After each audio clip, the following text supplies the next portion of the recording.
Okay, so today we are diving into a very important but often overlooked part of your career development, which is how do I make sense of my career story so far?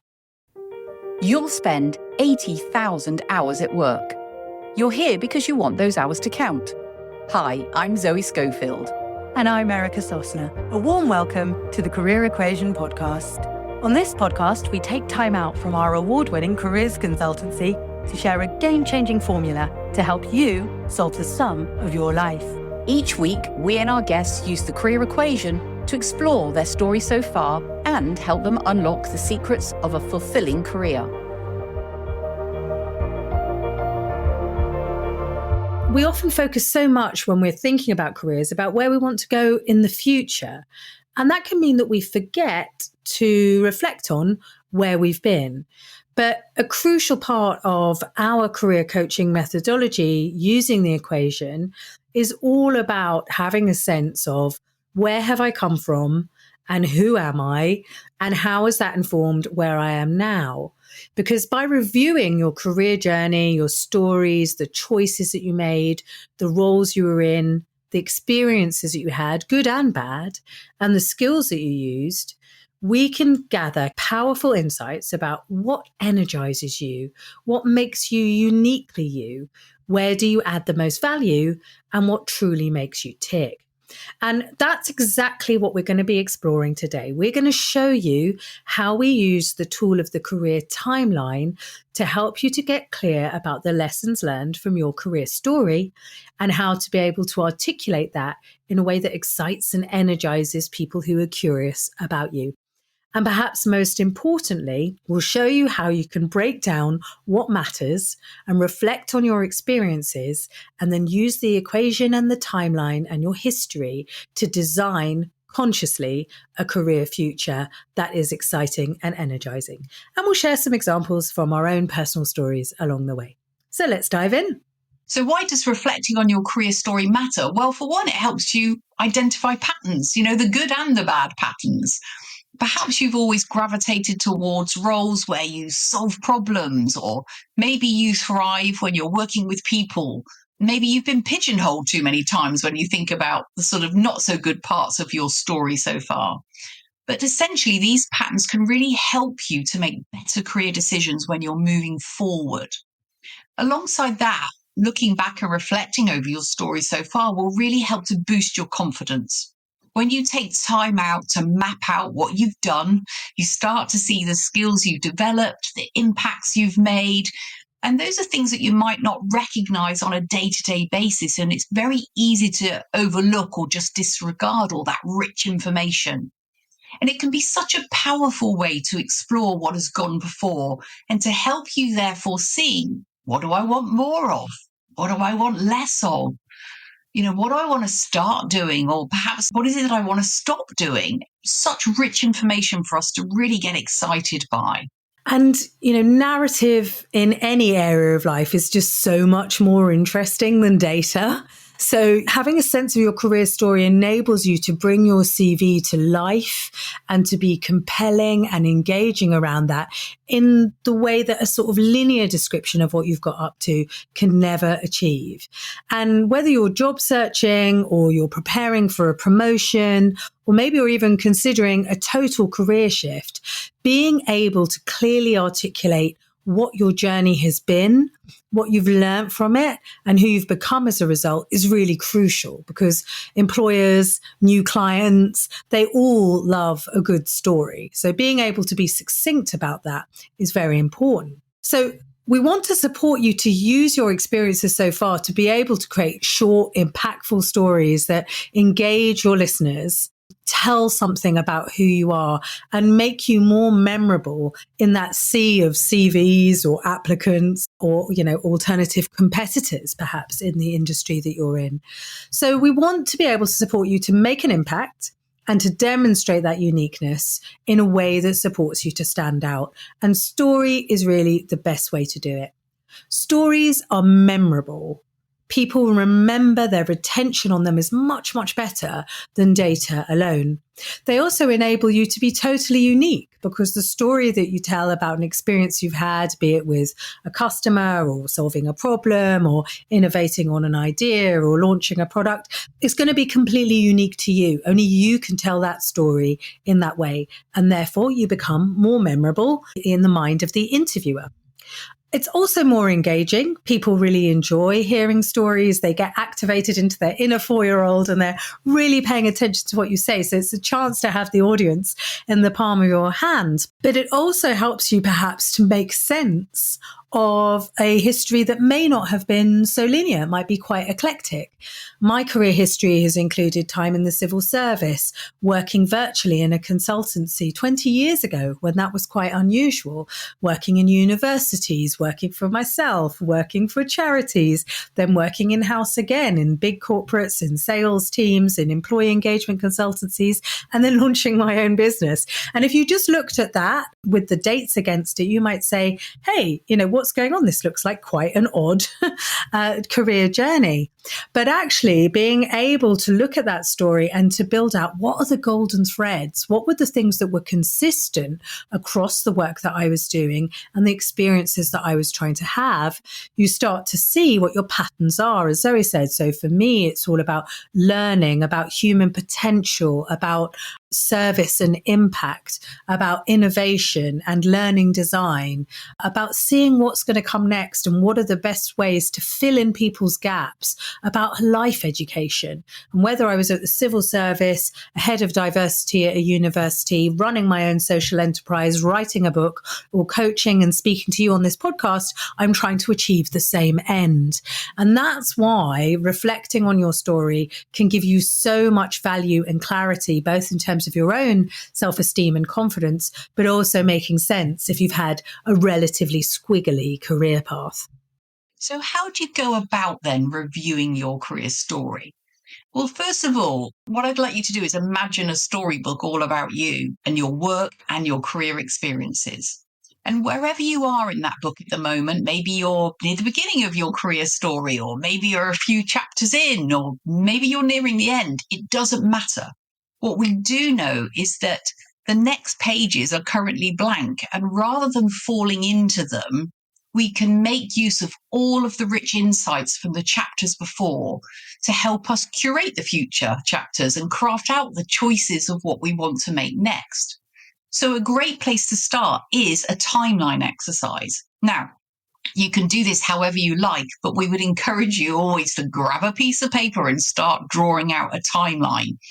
So from the beginning of your career all the way through. So you can do that on an axis, if you like. You imagine a horizontal line to represent the time, and then a vertical line at the beginning that represents your highs and lows. So above the line will be highs, below the horizontal line will be your lows. And you'll start then to draw out those highs and lows right from that beginning. So making some notes as you go, some key headlines against each of those things about perhaps what skills you developed at the time, what you loved or didn't love about it, how you were making a difference, and how you felt about the work or the environment, the place at that particular time. So don't just list them as you're going along on your timeline. Really reflect on what you'd learned at that time, what you were enjoying, what was draining you. So you're really remembering and getting a much fuller picture of those different experiences.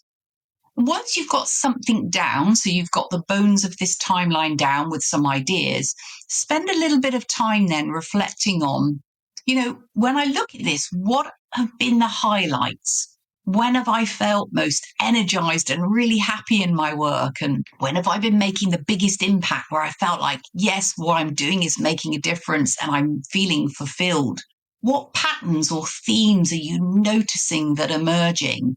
Is it that you get bored quickly? You keep moving in jobs? Is it that you notice that actually I've been most happy when I've been collaborating others rather than when I've been working on my own? So just start to notice what patterns or themes are emerging. What's on there that you miss, that you've not been doing recently, that you've missed from those earlier chapters in your career story so far? And why are you missing them? What is it about them that you really enjoyed or gave you energy? What are the things when you look back on that timeline that you think, I absolutely do not want to repeat that? And what is that? What is it about it that you didn't like, you didn't enjoy? Was it that you weren't using the right skills at that time that you loved? Or maybe it was the environment that you weren't happy in at that particular time. Think about those things that you don't want to repeat. And when you do this, you can start to think more about, what is it that I want to do more of? What is it that I want to do less of? What do I want to stop doing? What do I want to start doing? So we're using that rich information that we're gathering from that timeline and exploring it and really utilizing it more purposefully when we think about opportunities that might be coming along next and where we want to head. This is really one of our favorite exercises. We do it with all of our coaching clients. We run it in all of our programs. If you're a coach, if you're a mentor, if you're a facilitator, this is a great exercise for really squeezing the juice out of people's career history, helping them to really take stock, to kind of feel proud of their accomplishments, to better understand some of their struggles. And as Zoe said, to harvest all the good stuff to help them to consciously design from this point on into the future, the career that they want to have. Because for so many of us, we just fell into our career and there was no deliberation or deliberateness about making our choices. So this really allows to harvest from history in order to consciously create future. Now, there's another layer to this that you might really enjoy doing, which relates specifically to the career equation. So if you're new to the podcast, the career equation is our framework for helping people to navigate what constitutes thriving in their careers by looking at 4 key criteria. Number 1, skills. What skills have you got? What are you good at? What do you want to be using? Number 2, passions. What do you enjoy? What gives you a buzz? What gives you energy? What do you want to spend your time on? 3, impact. How do you measure your results? How do you feel successful in your career? And 4, environment. What environments bring out the best in you, and how can we minimize the frictions between the environment that you've got and the environment that brings out the best in you? And looking back onto your timeline now, you can do a little deep dive into each of these 4. What skills were you using in those roles? What was giving you pleasure and energy in those roles? What were you measuring in terms of your results? What made you feel like it was an impactful and worthwhile activity that you were engaged in?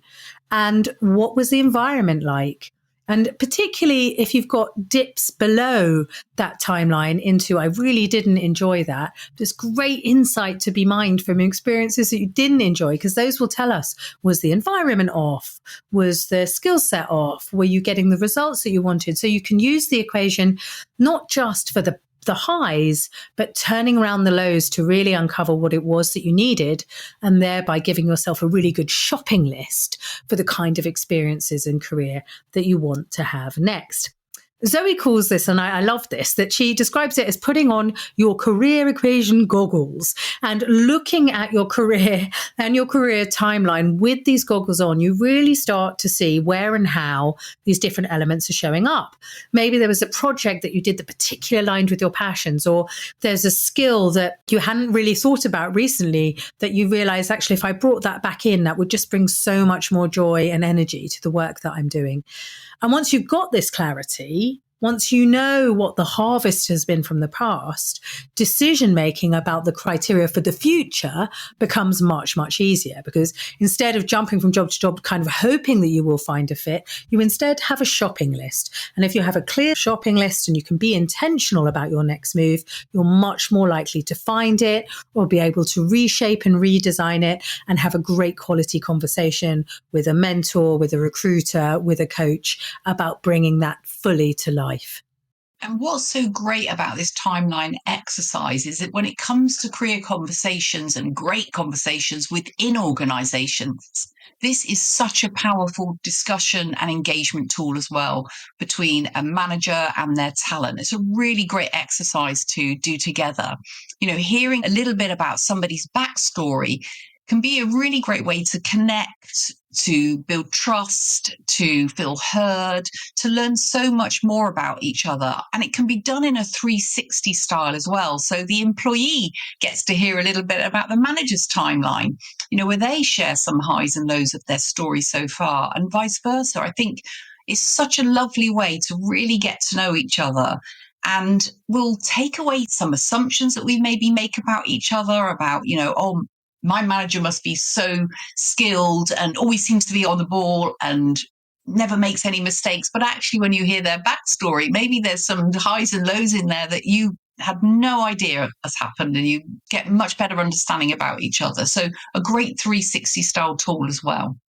We also find when we're designing programs for organizations that one of the best things we can get is a video or a live discussion or a panel talk where someone senior talking about their career's highs and lows, because again, their story is memorable, it's engaging, it's relatable, it's helpful, and it stops people comparing themselves with how they see them now, right? They need to know that 20 years previously, they had to work and acquire and fail and explore to become the person that they are now, and how those twists and turns made the difference, how a key person or a key project made the difference. People love to hear stories about other people's careers, and it's really, really helpful for generating ideas and possibilities. Perhaps you've got managers who are very siloed about, who could possibly fit this role and only want to think about previous experiences. Giving them stories about where people have made quite surprising lateral moves and made progress within the organization can be a great eye-opener for them. And equally, when I'm early on in my career and I'm feeling daunted by all the things that I need to learn, I want to hear about my leader at the very beginning of their career. I want to know about all the mistakes that they made. That's really, really helpful, relatable, inspiring, and again, memorable. And when I think about my own career story, actually, as I said earlier, I've had, fairly wide breadth of kind of different environments and contexts, but there are probably some standout moments that do tell you quite a bit about me. And perhaps more importantly for me as an individual, tell me something about me. So, I started my career in the civil service fast stream. It was a very prestigious program. I was a social historian. I thought it should have been perfect for me, but I very quickly found the speed and the kind of diplomacy required in the civil service very difficult. It was very, very, very slow.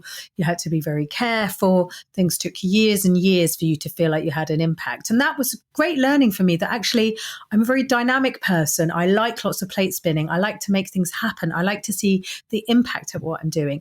And whether I'm being a parent or I'm being an educator or I'm being a coach, I'm actually more of a sprinter than a marathon runner. I'm quite impatient and I like to see results to keep my motivation. So that was a really interesting learning that I didn't think of before I put myself into the civil service. After the civil service, I joined a great consultancy. I was headhunted by a consultancy that did a lot of industrial theatre, a very creative way of working around diversity and change. And I loved working there. But also in 2002, we were all working remotely with our little Ethernet cables.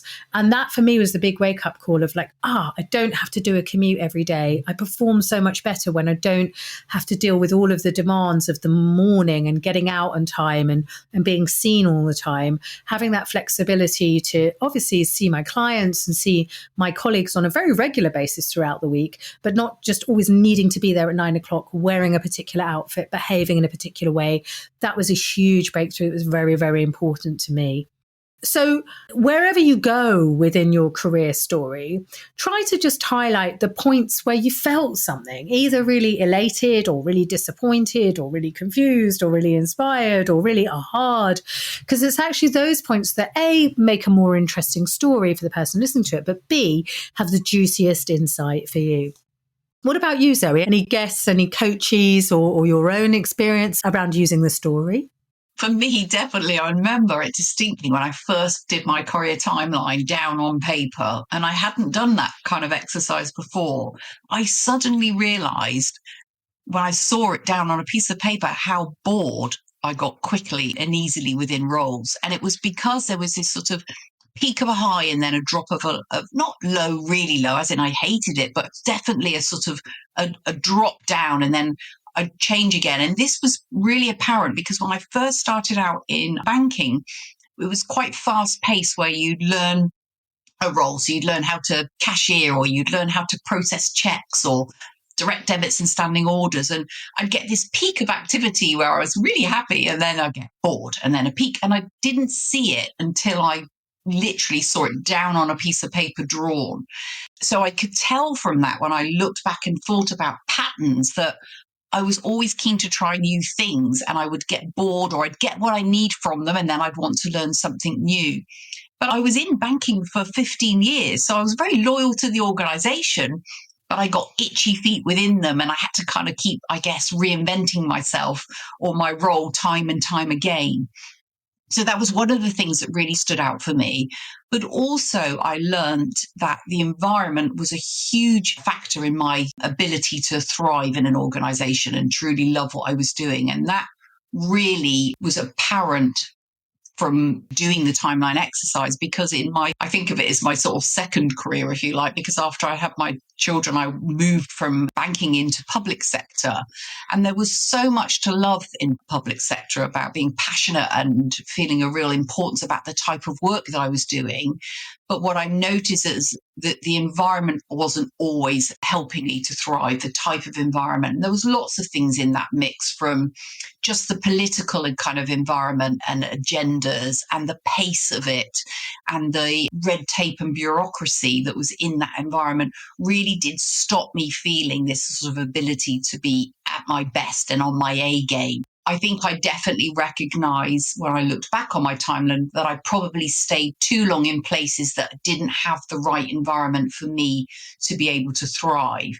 So I think what Erica and I are kind of saying here is that when you have a real sense of your story and you take that time to look at the highs and lows, it really does help you to integrate those experiences and begin to curate and carve out those blank chapters that are coming next, because you've learned from that story so far and you're better equipped to spot skills and environment that's going to suit you, that's going to give you the ability to make an impact and a difference in a way that's important to you. So it really helps to, I guess, make a sense and give you golden threads of the experiences that you're looking for in your work. And also, when it comes to sort of telling stories and interviews and networking, it helps to draw the listener in, because you're telling experiences drawn from your timeline, and that can be so much more rich, I guess, for the listener than a CV, than just reading a bullet point on a CV. So I think, best of all, reflecting on your previous chapters of your career helps you to be much more intentional about planning what you want to experience next, what you want to learn next, and what you want to do in your future. So, if you take nothing else away from today, remember that it's your career story that holds valuable clues about your future. The better you understand your journey and the central character in that tale, because you are the central character of that story, the more intentional you can be about moving forward. And don't rush it. This isn't a one-time exercise. It's something that you can revisit regularly. You can add layers to it as you think and remember more as your career evolves as well. It will continue to be an evolving story. Great. And so much good stuff in there. We really, really recommend that you give it a go. And look, we talked about why reflecting on your story matters and how to review your journey. And then we've also given you this added layer of how do you use the career equation to dissect and make sense of it all in order to then consciously choose what you're going to do in the future. And the clearer we become about what we want to experience, the more likely we are to be able to go and get it. And the more that we can use the lens of our history to make sense of that, the more integrated, consistent, and confident we feel around it. So look, this is an ongoing process. The more that you revisit your story, the more clarity you're going to gain. So take some time this week to reflect, to write things down, to have a go at the timeline, and to start spotting some patterns. And if you're a career coaching enthusiast and you've enjoyed this tool, whether you're an independent or you're working as an in-house coach or a talent development leader or a manager or a mentor, if you're listening to this and thinking, hey, I'd really like to deep dive into this and other tools, then our forthcoming ICF accredited career coaching toolkit can really help you to take that career coaching practice to the next level. So get in touch with us to find out more. Drop us a line on LinkedIn, connect with us. Our next cohort starts in May. We've got just a few spots left, and we'd be absolutely delighted to have a conversation with you, to see what you can get out of it, and to see if you feel like you'd be a good fit. You can also find more information on our website, thecareerequation.com, and the link will appear in the show notes, or just DM us on LinkedIn and we'll be very, very happy to have a chat with you. So I think that's it for today. You know, what we'd love though is if you found this episode helpful, please do share it with a friend, connect with Erica and I, and tell us what you discovered from reviewing your story so far and what you've noticed about that exercise. Don't forget to subscribe to our channel so you don't miss any future episodes. And we'll see you next time on the Career Equation podcast. We will. And if you found this useful, please leave us a review as well on Apple, Spotify, wherever you get your podcasts. It really helps other people to know that this is worth listening to. And it gives us a little yay and zoomy boomy feeling to help us to keep at it. So thank you so much for your time today. Look forward to seeing you on the next Career Equation podcast. Bye-bye. Thank you for tuning in to today's episode of the Career Equation podcast. Stay connected with us on socials for more career insights, behind-the-scenes moments, and updates on upcoming episodes. And if you'd like to work with us, visit the Career Equation website or click the links in the show notes. Remember, the Career Equation isn't just a podcast, it's a journey towards unlocking your full potential, enjoying your life, and doing remarkable stuff. Until next time, keep solving those career equations and pursuing your path to success. And don't forget to share your thoughts and feedback with us. Your input shapes the future of our show. Until next time, keep solving those career equations and pursuing your path to success. This is Erica Sosna And Zoe Schofield. Signing off.